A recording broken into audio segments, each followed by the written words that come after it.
Every year in the United States, nearly 90,000 people are diagnosed with Parkinson's disease. Parkinson's affects a person's nervous system and can impact their ability to work. But at what point does that make them eligible for long-term disability benefits? Hi, I'm Leah Small, supervising attorney here at Chisholm Kilpatrick, a leading public interest law firm based in Providence, Rhode Island. If you find our videos helpful, remember to like and subscribe for more LTD content. And if you have any questions, be sure to leave a comment below. So, to start, it's important to remember that with all LTD claims, it's not the condition by itself that qualifies you for disability benefits. Rather, it's how that condition affects your ability to work and whether that meets your insurance policy's definition of disability. In other words, if you cannot provide evidence that proves your Parkinson's disease disables you as defined by your policy, then your insurer will likely deny your claim even with a Parkinson's diagnosis. The key to successful claims for Parkinson's disease is first, providing the right evidence, and second, understanding the various tactics that insurance companies use to try and dispute such claims. So let's start with evidence. It's crucial to understand how Parkinson's disease can impair a person's ability to work. Parkinson's is a gradually worsening condition that impacts the nervous system and the body parts it controls. Symptoms can develop slowly, often beginning with slight tremors in the hands. Eventually, a person suffering from Parkinson's disease may notice a lack of facial expression, reduced arm movement while walking, slowed movement in general, slurred speech, and more pronounced tremors. People with Parkinson's may also suffer from muscle rigidity, fatigue, and cognitive impairments. Obviously, these can severely impact your ability to perform even basic common tasks. However, there are a few things about Parkinson's disease that make evidence more complicated. First, this condition is progressive and gets worse over time. That means you might be able to work with the condition for even years before finally needing to stop working and file a disability claim. Insurance companies often seize on this to ask why a claimant was able to work with the disease for so long and now claims they cannot work. A second challenge is that there is no lab or imaging test for Parkinson's, as there is for many other medical conditions. Parkinson's disease is a clinical diagnosis based on your medical history, review of your symptoms, and neurological and physical exams. As we will discuss more later on, it's important for a disability claim that you submit evidence of both your Parkinson's symptoms and how those symptoms impair your ability to work.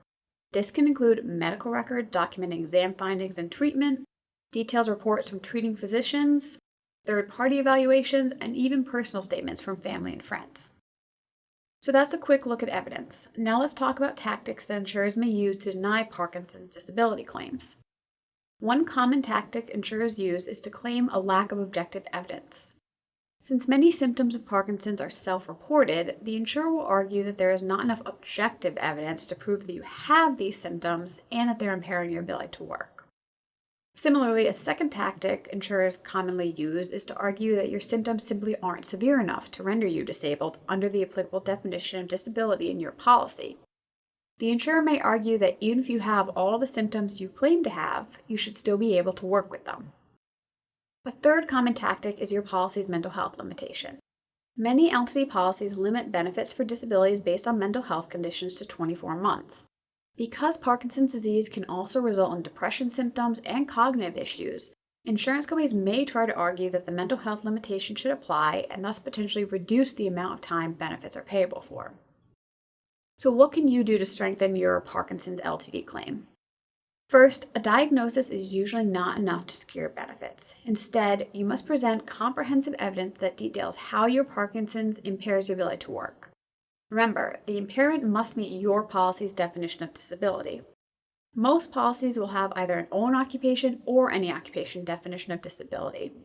For more information, check out the description below for some of our other videos with an in-depth discussion of these types of definitions. Some possible ways to strengthen your Parkinson's LTD claim is to include supplemental evidence along with your medical records. An example of supplemental evidence could include a statement from your physician detailing how your condition has evolved over time and how it impacts you in your day-to-day life. Supplemental reports are one reason that it's crucial to have an open dialogue with your doctor as you receive treatment.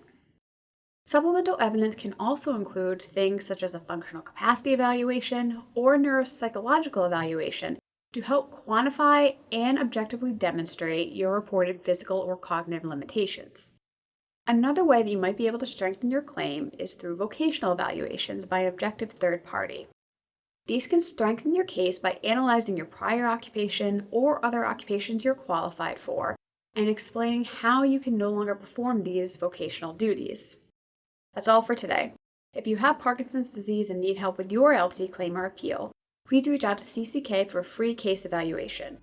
Remember to like this video and subscribe to our channel for more content. Take care.